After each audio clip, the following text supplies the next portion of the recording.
My next claim is, other than Michael Jordan, Kobe Bryant is the most successful playoff performer in NBA history. You saying Kobe Bryant is the best playoff performer? It's not close. So how could you say it's not close when we seen what MJ do? We seen what he did. I said MJ is the best. Okay, so how about we take it to LeBron, right? Sure. Because let's be honest. LeBron, unique. Everything unique. What he did from Cleveland, 07, took him to the NBA Finals. Okay, we seen what against two teams that didn't win more than half of their games. But he still did what he did, right? He still and then got swept. They killed me with the 07 LeBron shit, bro. That's the most overrated finals run ever, damn near, bro.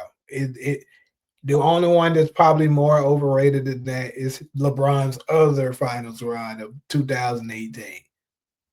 I don't know which one is more overrated, because I'll say 07 was, because 07, the Cleveland Cavaliers team was stellar defensively. And they weren't scrubs the way the media tries to lie to us and say that they were. You got it. For one thing, the LeBron fans are mostly consistent of people that are early 20s and, younger. Like, I'm not that old myself, but still I'm knowledgeable enough to know that you can't compare the errors like that when it comes to points per game. For instance, it's so easy to score in today's era that you cannot compare someone scoring 25 points per game now to someone that was scoring 25 points per game during Michael Jordan's era. It's two totally different things. Someone scoring 25 points per game in Michael Jordan's era would average like 33 in this era. It's that much easier to score.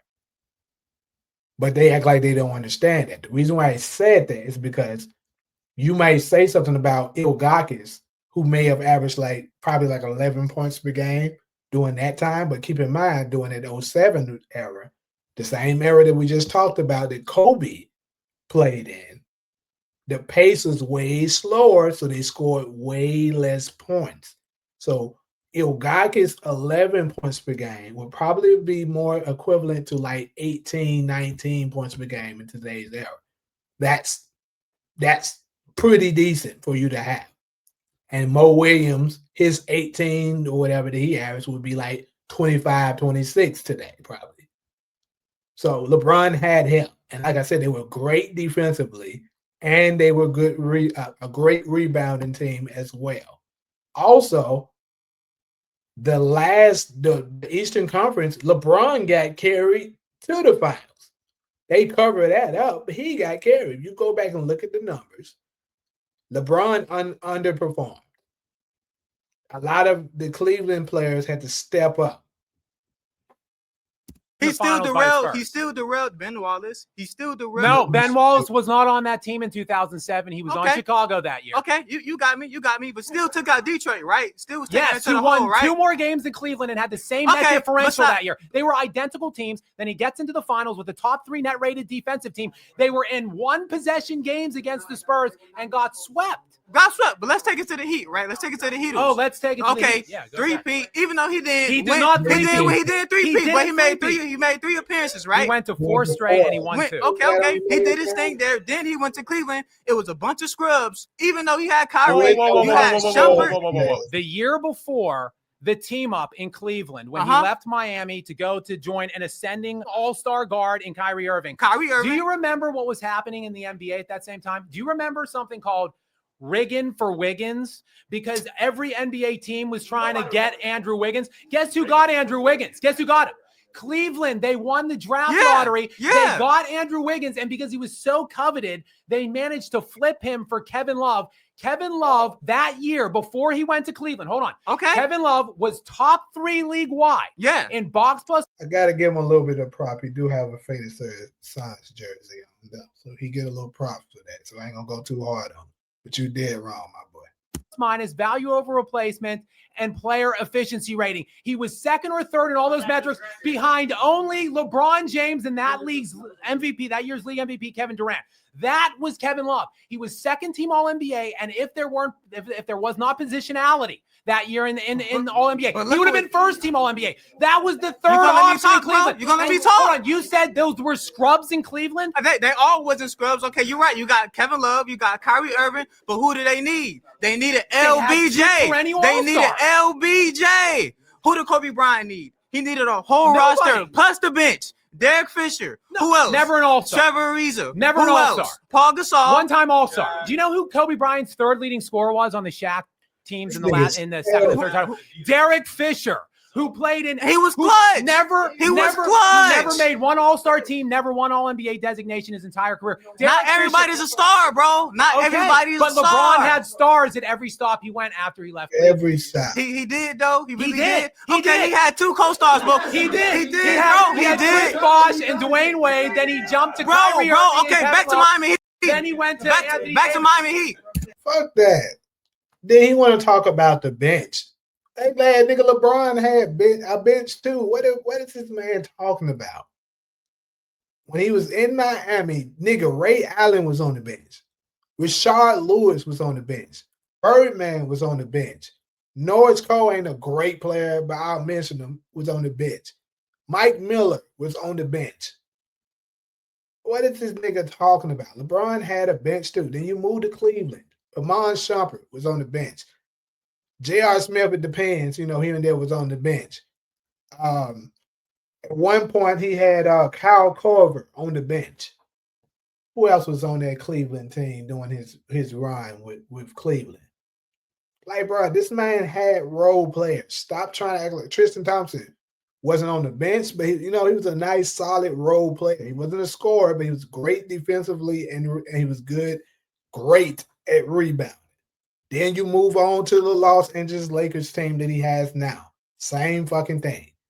You got great role player. You can't even say Austin Reeves is a role player anymore at this point. He's a star. The way the numbers he's fucking putting up.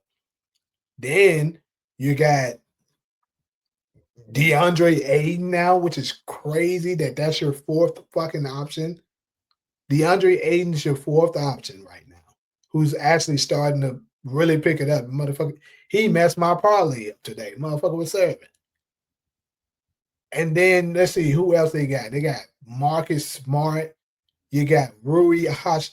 Bro, if you don't shut your wig glass up. Back to Miami Heat, bro. I'm from Dade County. Chris Bosh was not really that guy in Miami. It was really him and Dwayne.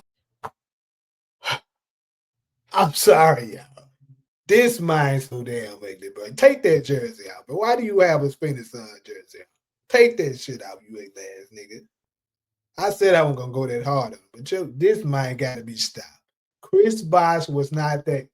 They always try to attack Chris Bosh, and then of course in Cleveland they try to attack Kevin Love. Bro, Chris Bosh was a perennial all-star. Almost all of his years in the fucking Raptors. He was a franchise player. He was top. What was he? He was always top 10 in the top 5 in the East at scoring. He was a lottery pick, and then he was averaging what 24 and 11 before he went to Miami, which is equivalent to today's time would probably be 29 and fucking 14, 15 probably. He had to change his game because of LeBron. You idiots act like you don't notice that. Have you noticed every big man that plays with LeBron, if they were good in the post, they can't play in the post anymore because LeBron can only play with everybody spacing out so that he can attack the lane and then kick it out to them. He makes everybody a spot-up shooter. Why? Because he can't play in the system. Why? Because he can't be coached. Why? Because he's a clown. Why? Because he's the most overrated player of all fucking time. Ugly ass nigga. Wait. Let me hold on. Chris Bosh really wasn't that guy. No, he wasn't. But he went to 11 All-Star appearances in 13 seasons. And the year before he teamed up in Miami, he was 20th in VORP, 18th in BPM, 4th in PER, and wait, hold on. In a lower scoring era, in a lower paced era, Chris Bosh averaged 24 and 11 the year before the team up. He really wasn't that guy. Are you kidding? No, not to a certain degree. No, he was not that guy. Let me finish this off because you was talking the whole time. I hear what you're saying, but Kobe Okay, you're saying besides Michael Jordan, Kobe was the second best playoff performance. I have to scrap that I because couldn't even get into my real points. going from team to team to team, taking these players with him. Kobe, he stuck with a team. I give him that. But Kobe, he gave up at certain times. He was a prima donna. He said, "I'll do it by myself." How could you do it by yourself, dude? You got saved by Andrew. You got saved by Paul Gasol. You couldn't do it with Dwight. You couldn't do it with Julius. You couldn't even do it with D'Lo. I mean, come on. I hear people yelling Steve Nash. He played 40 games. Debate me about it. You couldn't do it with nobody else. You couldn't do it yourself. He did do it himself way more than LeBron James ever did. How? How? Because he took Pau Gasol, went to 3 straight finals and won back-to-back. Did we forget the COVID chip? Did we forget the COVID chip? Did we forget 2020? I certainly didn't. I certainly didn't forget about it. He had Anthony Davis, who was the top 5 player. That's it. Kyle Kuzma. That's it, ugly ass nigga. Really? So Dwight Howard went on that team. Rajon Rondo went on that team. Kuzma played solid. I wouldn't just say he's a big shot caller, but come on, he played solid. Who else was on that damn team? The fact that Rondo shot 40% from 3 should let y'all know that shit didn't count. That disqualified right there. Now, I actually fuck with Rondo, but bro, let's be real. Rondo, we all know, could not shoot under normal circumstances. This is crazy, bro. Rajon Rondo, Alex Caruso. How can you talk about playoff success without talking about Bill Russell from the Boston Celtics? He won 9 straight NBA finals. Before we get into it, let me just, how can we talk about it? Well, because there were anywhere between only 9 to 14 teams in the NBA at the time that Bill Russell was playing. You can only, and because, hold on, and one last point, I'll turn it back over to you. And because Bill Russell played with anywhere between 6 to 8 other Hall of Famers throughout all of his title runs. That's why I'm not talking. No disrespect to Bill Russell. He's in my top 10 all time. He's close to like 6 or 7, but he's not Mount Rushmore, and he didn't have better playoff success than Kobe Bryant. How can you talk about how there are less teams, but then you're also going to talk about how he has so many Hall of Famers on his team? Like Tommy Heinsohn would not be a Hall of Famer in today's game. I mean, well, that's your opinion. Bill, I mean, look at the guy. Look at the guy. Is that what we're going based off? Look at I ain't gonna lie. I think you got a point with that. Wait, he definitely got a point with that one. Shit. Because a lot of them niggas would not be in the Hall of Fame if they played today. The guy. No. Look at Nikola Jokic. Look at that guy. He's absolutely incredible. I watched. Yeah, but look at him. It's not I'm not talking about the body type. I'm talking about the way he played. Tommy Heinsohn, you look, he's like shooting like a freaking high school kid. So that's the competition that Bill Russell was playing against that you think so highly of. Bill Russell, success is, look, the amount. Look, let's say you out-debate all these guys. This is the only people you could debate against. No offense, these aren't the best basketball historians of all time sitting in this room. Ouch, guys. Kevin's pretty good. Hold up. Boo! Boo this guy. I like this guy on the right. Hold up. Bill Russell could only play against who he could play against. And he won 9 finals in a row, 11 all time. If you're getting to our accolades with your Mount Rushmore comments before, how could you not include the guy who has the most NBA championships of all time? I think talking about accomplishments, it's a nuanced conversation when you're talking about NBA playoffs, right? Like, who did you play? What opponents did you face? What kind of supporting cast did you have? Kobe Bryant played more 50-win opponents than any player in NBA history. He beat more 50-win opponents than anyone in NBA playoff history. Let me just walk you through this. Looking at all the other top tier, like top 10 all-time players that are dynastic, let's look at them, all right? The percentage of 50-win opponents that they played in NBA history. Your guy, Bill Russell, 56%. Larry Bird, 55%. Kareem Abdul-Jabbar, 43%. Magic Johnson and LeBron James are sitting at 50% of their opponents faced were 50-win opponents, right? Now let's get into the upper echelon guys. Steph Curry, 63%. Tim Duncan, 65%. Michael Jordan, 67%. 85% of Kobe Bryant's playoff opponents that he faced throughout his entire career won a minimum of 50 games. That is by far the hardest gauntlet of competition that any player has ever faced. There are 5 players that have faced at least 4 50-win teams in one postseason.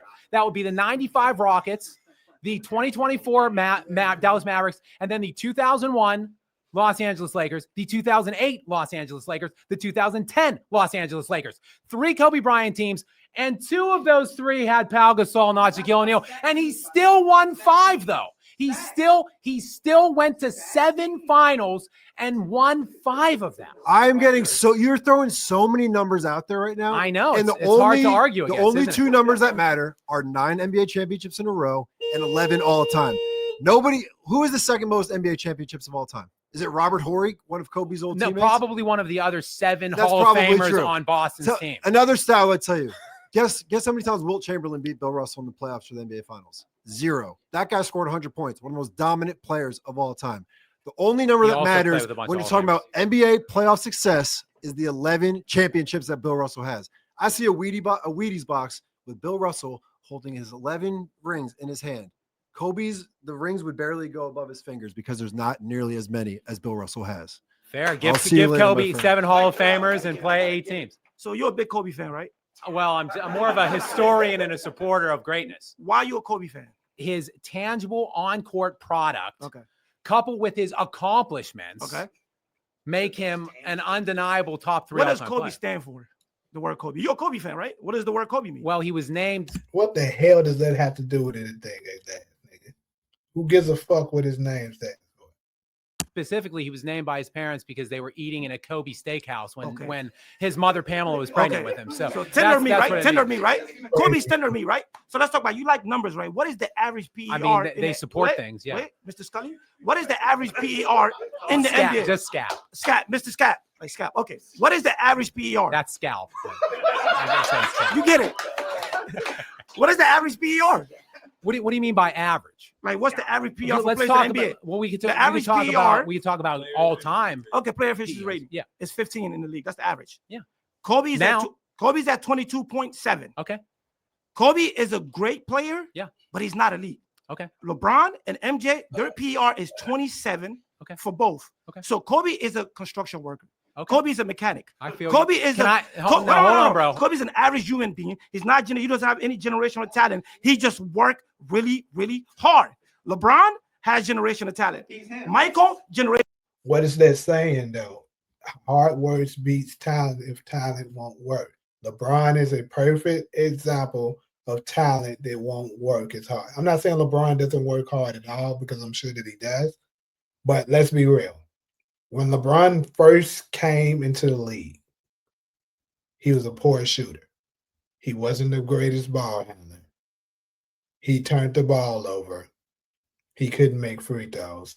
He froze in close moments, like close games. You know what I'm saying? Clutch time. Fast forward 23 years later, guess what? He can't shoot. He's still scared in closing moments. He can't make free throws. He still an average at best free throw shooter. He's still turning the ball over at a high rate. He hasn't improved shit. That tells me he's not working that hard. Because of the greatest of the greats, they came in, they may have lacked at this, but then they worked at it and got better. And then you notably see, okay, he worked on that this summer. You can't say that for LeBron because he comes back the same way. Of talent. And on top of that, they have hard work behind that put them in the league of their own. So there's LeBron, MJ. Everybody come last. All right, let's it's talk. Kobe, let's talk Bryant. context, because you want to talk player efficiency rating PER. Correct. When you look at the top 30 PERs in league history, there are 3 players that existed within 1996 to 2012. Okay. Now, I know you know about 96 to 2012 because I previously had to set that context in a conversation earlier. The dead ball era in NBA history. There are 3 players in the top 30 in all-time PER, Shaq, Tim Duncan, and Yao Ming, because they're bigs that play close to the basket. Kobe Bryant is higher rated in PER than any other player that lived in that era other than those 3 players, higher even than other great bigs like Kevin Garnett and Dirk Nowitzki because they played further out from the basket. It was an a remarkably inefficient time that Kobe Bryant existed in. Kobe Bryant's true shooting percentage, 55% for his career. Okay. The true shooting percentage league-wide on average for Kobe Bryant during his career was around 51%. So Okay. he was an above average player, actually. The true shooting percentage last year was 58%. There are 12 players that play now that are in the top 30 in PER because of how much easier and more efficient the time is now. Nikola Jokic is destroying LeBron James in advanced metrics. He's a higher PER player, BPM player, higher win share percent. Correct. He's higher, and he's higher than even Michael Jordan. Because this era is Nikola Jokic the GOAT? No, he's not the wait. Because it's easier now than it ever has. Now, this is one thing that I disagree hardly. I disagree wholeheartedly with Skap about when he puts Nikola Jokic to a certain plateau that he doesn't belong on, in my opinion. I'm not saying that Nikola Jokic isn't good. He is. He's great. But he's also benefiting of playing in an era where they're not allowed to get as physical with you. And you have freedom of movement and all those things. And he also, I'm not going to say he's stat packed, but he plays that style of play that accumulate a lot of stats. And it makes you think, oh, he's so great. He's this, he's better than that. When, in my opinion, bro, it should all be built around, are you winning? Are you winning championships? Are you putting your team in the best position to win? Now, some may argue that what he does is putting them in the best position to win, but history doesn't support that. Because if you pay attention, every player that plays to that style, and when I mean that style, a player that gets all the rebounds, gets all the assists, and does the most scoring as well, they look great in the season. But when it's playoff time, they underperform. They may put up some good numbers here and there, but for the most part, the scouting report is going to come out. And the best of teams are going to figure out a way to shut you down. And you're the one that's doing all of the damage because the team is built around you doing everything. You're going to lose. Michael Jordan had to figure that out early in his career. That's why when he got the new coach, when Phil first came, Mike said himself, he wasn't a fan of Phil because he took the ball out of his hand. But Phil was putting him in a position where you have to trust your teammates more. Let them handle some of those. See, people like Nikola Jokic hasn't done it yet. And LeBron still to this day hasn't done it. James Harden hasn't done it. Russell Westbrook hasn't done it. You know what I'm saying? Like, yeah, the style that they play will put up numbers, but it's not going to equal winning. So we're talking about Kobe Bryant, the guy that's inefficient, right? The guy is turnover ratio compared to his assists is bad. Kobe get like 5 assists and 5 turnovers a game, and Kobe is not a good leader. Kobe talk bad to players. He told Smush Parker that you don't have enough accomplishment to talk to me. Who talked to their players like that? He actually made Smush wait, I let you talk. Who talked to their players like that? I'm helping you. You're not helping. I'm helping you. No, he made Smush change in a broom closet. Kobe was talking bad to his players. You can't do that. LeBron will never do that. I want to speak for Michael because Michael actually punched Steve Kerr in the face. But Michael has results. Kobe has results. LeBron, unless he has a super team, don't get any results. So maybe he should start talking to his teams like mates like that. And plus, LeBron just get them traded. Kobe and Mike stuck with what they had. We're not going to get into that. See, LeBron James is Kobe's daddy. LeBron James is Michael Jordan's daddy. LeBron James is the league. Everybody in the league. LeBron is the daddy, Mr. Scully. There is so. So hold on. I got a question. And I wish Skap would say this. I don't know if he is or not. But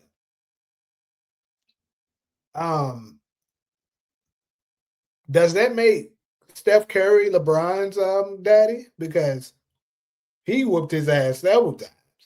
No, I'm curious. Many things incorrect in that last statement, including You know, the LeBron fans with they retardedness. Oh shit, I didn't mean to say that. But then there they go with the ignorance. Like, bruh, he didn't say nothing great. Stop with this stupid crap.